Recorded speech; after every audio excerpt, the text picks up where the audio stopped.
Joseph Stalin, a revolutionary, a general, a great modernizer, and a ruthless tyrant, embodied all these roles.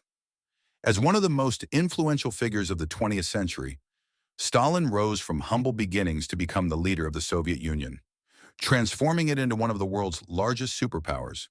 His ascent to power was marked by an unflinching readiness to sacrifice anything or anyone in his pursuit of dominance.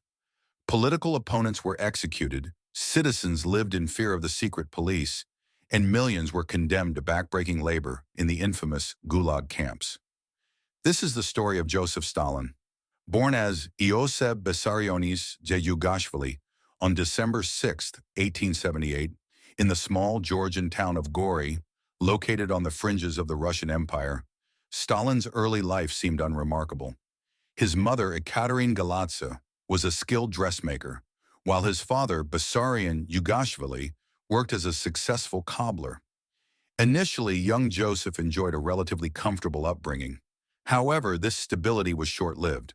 Bessarion turned to alcohol, becoming abusive, and ultimately abandoning the family. Determined to secure a better future for her son, Ekaterina enrolled Stalin in a theological school, hoping he might climb the social ladder by becoming a priest. Stalin excelled as a student, gaining a reputation for his hard work and a melodious voice that earned him a place in the church choir. However, as he matured, his enthusiasm for religious life waned.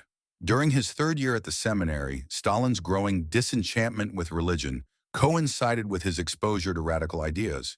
He joined an illegal book club and became captivated by stories of the fictional Georgian folk hero, Koba, a name he later adopted during his revolutionary years. This period also marked his introduction to the writings of Karl Marx.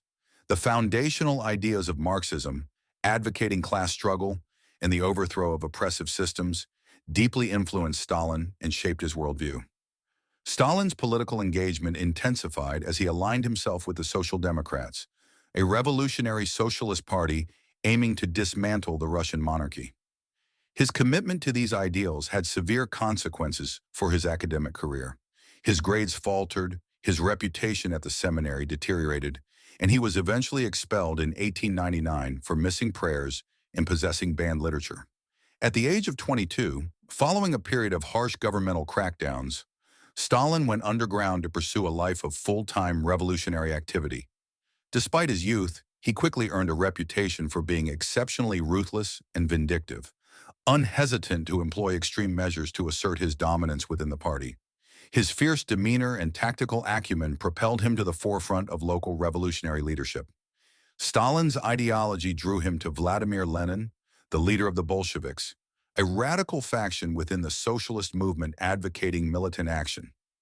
By this time, Stalin had become a prominent Bolshevik figure in Georgia and its surrounding regions. While dedicating himself to the revolutionary cause, Stalin's personal life remained tumultuous. During his stay with a colleague, he met his first wife, Ekaterina Svanitsa. The couple married in 1906, and in 1907, their first son, Yakov, was born. However, Stalin's perilous lifestyle as a revolutionary took a toll on his family.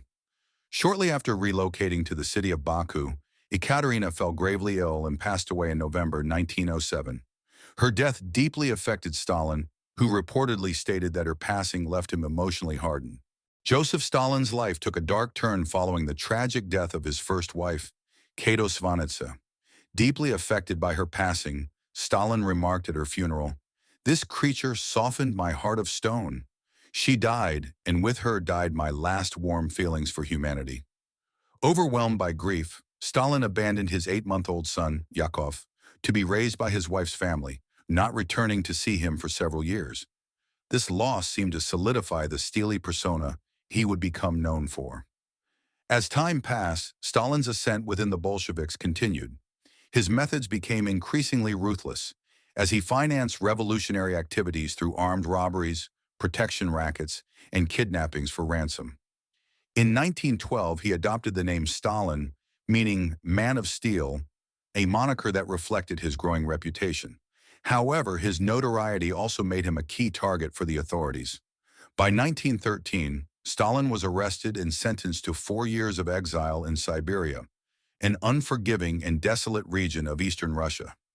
Life in Siberia marked one of Stalin's lowest points. His health deteriorated, and he grappled with profound isolation and depression. During this time, he reportedly sought companionship with a local 14-year-old girl, with rumors suggesting they had a child together. Stalin's revolutionary fervor waned. He produced fewer writings, and his contributions diminished to the extent that Lenin once famously forgot his last name. By 1915, it seemed that Stalin's revolutionary dream was at an end. However, in 1917, while still in exile, Stalin received news that reignited his aspirations. Russia, plagued by years of oppression, widespread poverty, and the catastrophic failures of World War I, was undergoing a seismic transformation. Tsar Nicholas II's abdication and the subsequent execution of the royal family ended 300 years of Romanov rule. In their place, a provisional government was established. Stalin was released from exile, and he returned to Central Russia with renewed determination. Despite the monumental changes, Lenin, Stalin's mentor, remained dissatisfied. Lenin envisioned another revolution to establish a socialist government, but his radical ideas faced significant resistance within the Bolshevik ranks. Stalin himself initially expressed opposition to Lenin's plans. To secure Stalin's allegiance, Lenin appointed him to the Bolshevik Central Committee, granting him considerable influence and his first significant taste of power. Stalin quickly aligned himself with Lenin's vision. In October 1917, the Bolsheviks orchestrated a second revolution, overthrowing the provisional government and seizing control of the country. With the establishment of Bolshevik leadership, Stalin emerged as one of the most powerful figures in Russia, marking the beginning of his rise to the pinnacle of Soviet authority. The struggle was far from over. The revolution ushered in 5 years of civil war, a brutal and chaotic period that would mold Joseph Stalin into the cold and ruthless leader he would later become. During this time, Lenin appointed Stalin to the city of Tsaritsyn to secure grain for the Bolsheviks and organize local fighting forces. However, Stalin's lack of military experience and strategic knowledge led to catastrophic mismanagement. Within just 2 months, the city was on the brink of collapse, and many soldiers had perished under his command. Facing this dire situation, Stalin turned to a method that would define his political career: the use of terror. He shifted blame for the disaster onto alleged counter-revolutionaries, spies, and saboteurs. These individuals were arrested, tried on weak or fabricated evidence, and executed. Stalin's tactics escalated to extreme levels of brutality, including burning entire villages and arresting anyone who dared to oppose him.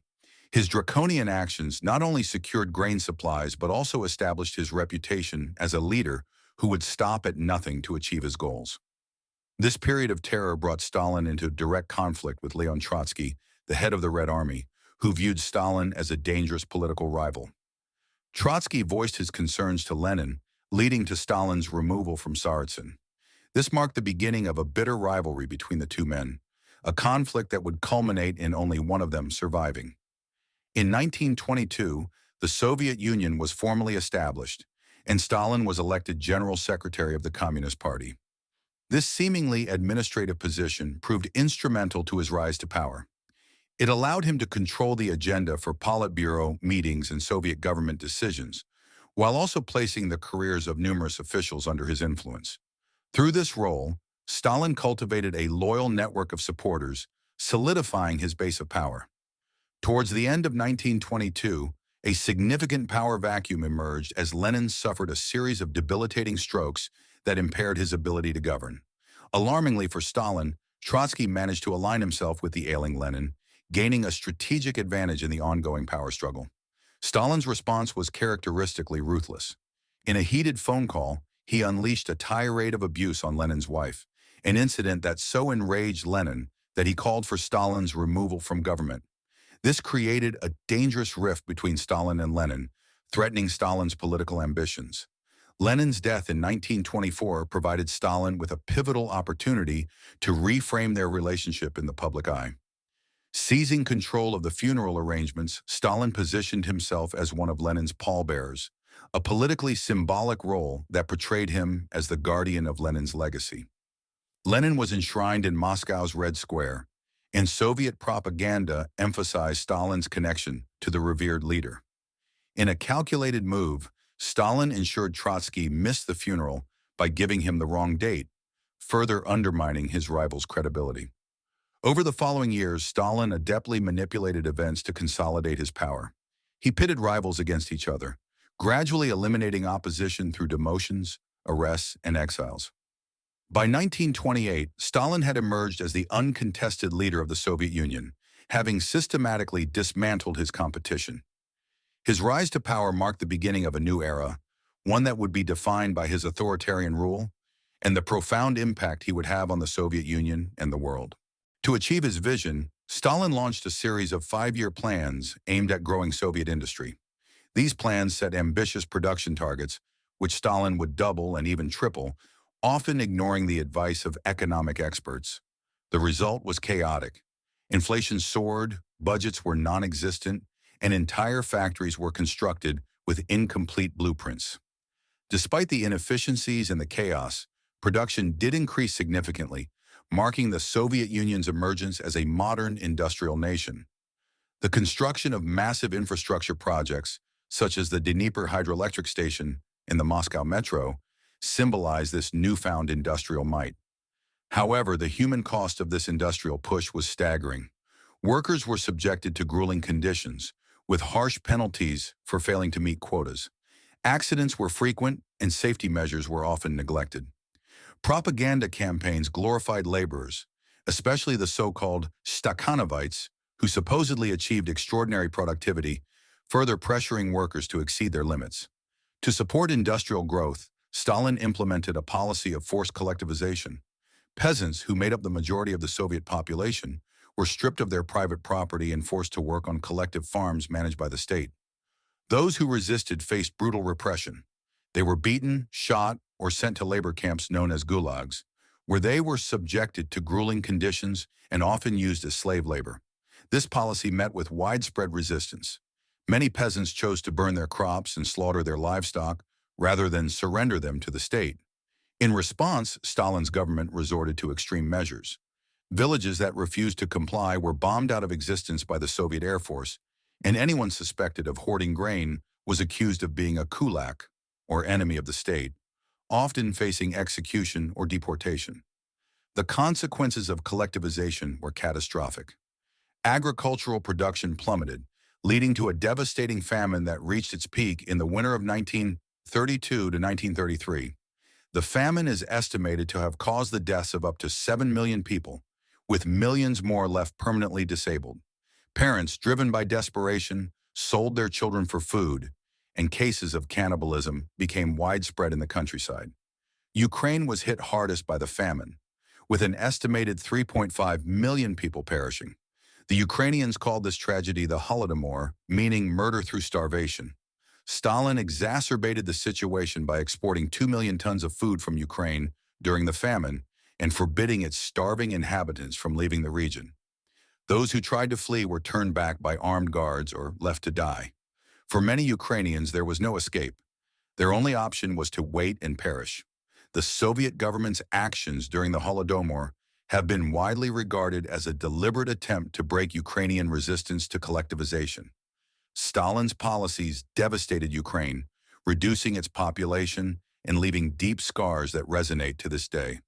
Despite the enormous human cost, Stalin viewed collectivization as a success. The countryside was brought under state control, and peasants were effectively reduced to serfs in service of the state.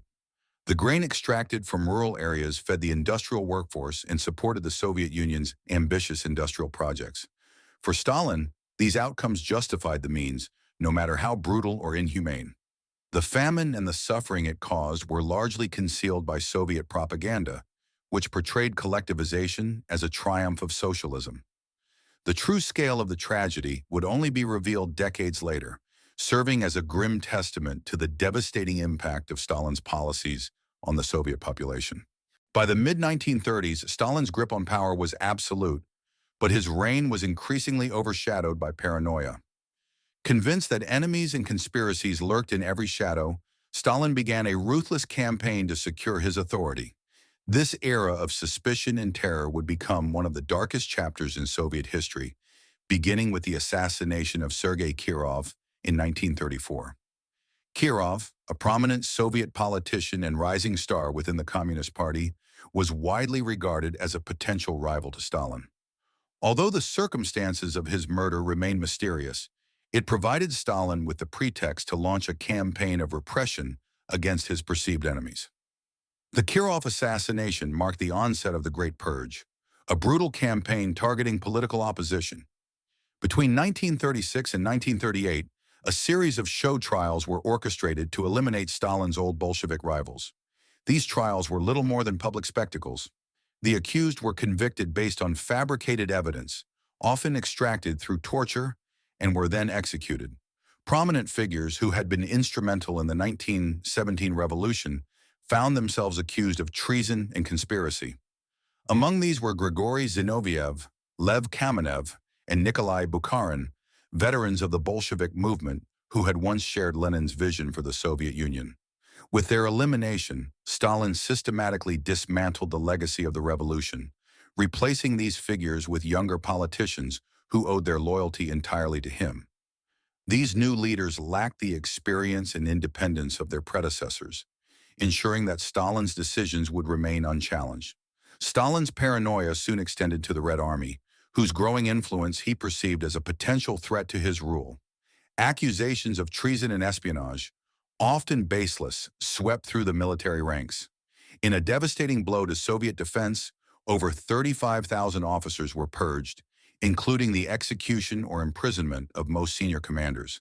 The Navy suffered similarly catastrophic losses, with every admiral executed or removed. This decimation of military leadership left the Soviet Union dangerously unprepared for the looming threat of war, a vulnerability that would have dire consequences in the years to come. As Stalin's purges widened, no corner of Soviet society was spared. Ordinary citizens were drawn into the web of fear as the regime encouraged denunciations of friends, neighbors, and even family members. Accusations of disloyalty or sabotage, often motivated by personal grudges or fear, led to arrests by the secret police. The NKVD, under the leadership of Nikolai Yezhov, became the engine of terror. Known as the Bloody Dwarf due to his diminutive stature and unbridled enthusiasm for repression, Yezhov oversaw a reign of terror unparalleled in its scope. Arrest and execution quotas were established, and even NKVD officers were purged to demonstrate loyalty to Stalin. Between 1937 and 1938, an average of 1,500 people were executed daily. By the end of the Great Terror, approximately 1.6 million people had been arrested, 700,000 of whom were executed, with countless others perishing in labor camps. The purges devastated Soviet society, fostering an atmosphere of fear and distrust. In industry, workers and managers alike avoided innovation or change, fearful that any failure could lead to accusations of sabotage. Economic growth slowed as caution replaced creativity. The military's losses were particularly severe. The absence of experienced commanders eroded discipline and effectiveness, just as the world teetered on the brink of war. While Stalin's purges raged at home, international tensions escalated. Europe was on the verge of war, and Stalin sought to position the Soviet Union strategically. In 1939, he signed the Molotov-Ribbentrop Pact, a non-aggression treaty with Nazi Germany. This pact not only promised mutual neutrality, but also secretly divided Eastern Europe into spheres of influence. In the months following the agreement, Stalin moved swiftly to occupy eastern Poland, the Baltic states, and parts of Finland. These newly acquired territories were subjected to the same brutal policies that had terrorized the Soviet Union. The Katyn massacre of 1940 stands as a grim example. Nearly 22,000 Polish officers, intellectuals, and political prisoners were executed, their bodies buried in mass graves. This atrocity was intended to eliminate any potential resistance to Soviet control. Meanwhile, Stalin's long-standing rivalry with Leon Trotsky reached its bloody conclusion. Living in exile in Mexico City, Trotsky remained a vocal critic of Stalin's regime. Stalin could not tolerate this defiance, even from afar. In 1940, a Soviet agent assassinated Trotsky with an ice pick. silencing the last significant opposition to Stalin's rule. Despite the temporary alliance with Germany, Stalin's security was short-lived. On June 22, 1941, Hitler launched Operation Barbarossa, a massive invasion of the Soviet Union, breaking the non-aggression pact. The surprise attack caught Stalin off guard, plunging the Soviet Union into the most devastating conflict of its history. Stalin himself entered a state of shock just a week after the invasion began. He disappeared from the government, retreating to his Moscow home, leaving officials to scramble. Terrified of his wrath yet desperate for leadership, a group of officials eventually convinced Stalin to lead the war effort. However, Stalin's military leadership reflected the same brutal tactics he had employed throughout his career. He insisted that every inch of ground be held, issuing death sentences to those who surrendered, leading to the pointless loss of thousands of men. Those deemed to be fear-mongers or cowards were placed in special penalty battalions, often sent to their deaths at the start of battles to reduce enemy ammunition. Stalin made it illegal to be taken prisoner, with the families of prisoners and deserters stripped of their government pensions and arrested. Terror was also used to maintain army discipline. Just 4 months after the outbreak of war, over 10,000 members of the army had been executed by their superiors, often in front of their comrades. Despite such brutality, the tide began to turn. A combination of Soviet heroism, Russian heavy industry, and Western assistance pushed the Germans back. By 1944, Nazi Germany was in full retreat, with the Soviets claiming much of Eastern Europe and eventually capturing Berlin itself.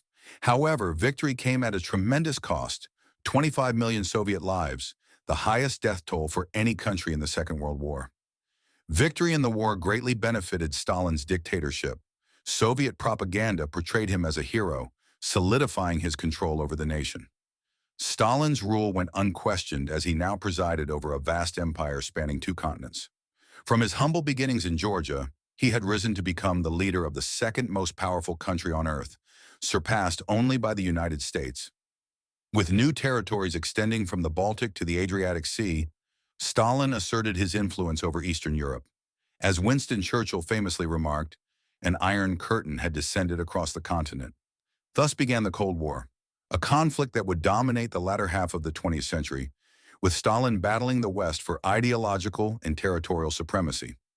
Although Stalin achieved absolute power, he struggled with his personal image.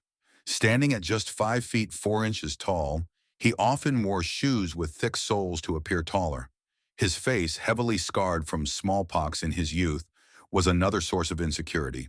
Stalin employed makeup artists and airbrushed photographs to smooth his appearance. Visitors often found the real Stalin shockingly different from the heroic figure depicted in Soviet propaganda. In his final years, Stalin became increasingly paranoid and isolated. He trusted no one, having arrested and executed many of his own family members during the Great Terror. His first son, Yakov, was captured and killed during the Second World War. Stalin's second wife, Nadezhda Alliluyeva, committed suicide in 1932 after a public argument, leaving behind their children, Svetlana and Vasily. Vasily, accustomed to a life of privilege, grew into an irresponsible and arrogant man. During the war, he became a 24-year-old general but displayed a total lack of responsibility. On one occasion, he used explosives while fishing, resulting in the death of an officer. Vasily's struggles with alcoholism and chronic illnesses eventually led to his downfall. After Stalin's death, he was imprisoned following a drunken outburst and died in exile at the age of 40. Svetlana initially enjoyed a closer relationship with her father, but often clashed with him over her romantic relationships. Stalin once had a boyfriend of hers arrested, and their once warm bond became strained over time. Following Stalin's death, Svetlana defected to the United States, seeking freedom from her father's shadow. Stalin's health declined significantly in his later years due to decades of smoking, drinking, and overwork. In the early hours of March 1, 1953, Joseph Stalin suffered a debilitating stroke at his Moscow dacha. Found immobilized on the floor, he had lain there for hours before his guards, paralyzed by fear of upsetting him, mustered the courage to enter his room. This delay in attending to their unconscious leader stemmed from the culture of terror Stalin had fostered, where even his personal staff were too frightened to act without explicit permission. As word of Stalin's condition spread, His closest associates were quickly summoned to the scene. Yet even they hesitated, unsure of how to proceed. Stalin's paranoia about his doctors, fueled by his belief in a fabricated conspiracy against him, meant that no medical professionals were immediately called.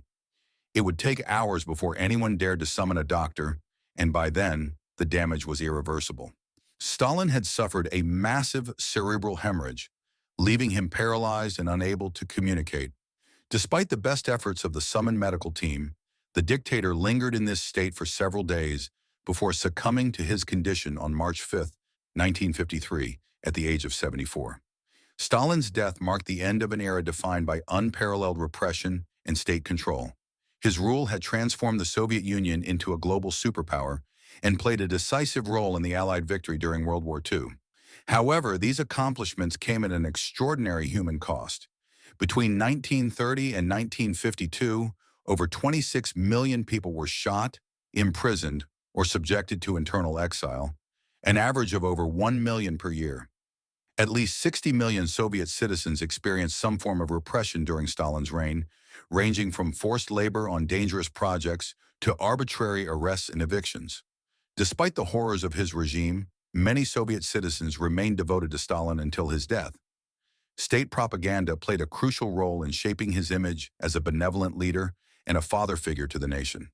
Through an extensive campaign that included commission paintings, songs, statues, and cities named in his honor, Stalin was deified in the public imagination. Official history books distorted events to glorify his leadership, and even historical photographs were doctored to erase political rivals and rewrite Soviet history. This propaganda machine was remarkably effective. Genuine grief swept through the Soviet Union following Stalin's death, with many fearing for the future without his leadership. Even prisoners in the gulags, many of whom had been victims of Stalin's policies, reportedly wept upon hearing the news of his passing. Such was the extent of the indoctrination that Stalin's legacy as a leader was deeply etched into the collective consciousness of the Soviet people. Hero, tyrant, or oppressor, Stalin's impact on the 20th century is undeniable. His actions shaped the geopolitical landscape of the modern world, and his legacy continues to provoke debate and reflection. Whether viewed as a symbol of strength or a cautionary tale of unchecked power, Joseph Stalin remains one of history's most consequential figures. Like, share, and feel free to share your thoughts in the comments section below. Would help to get your feedback. See you in the next video.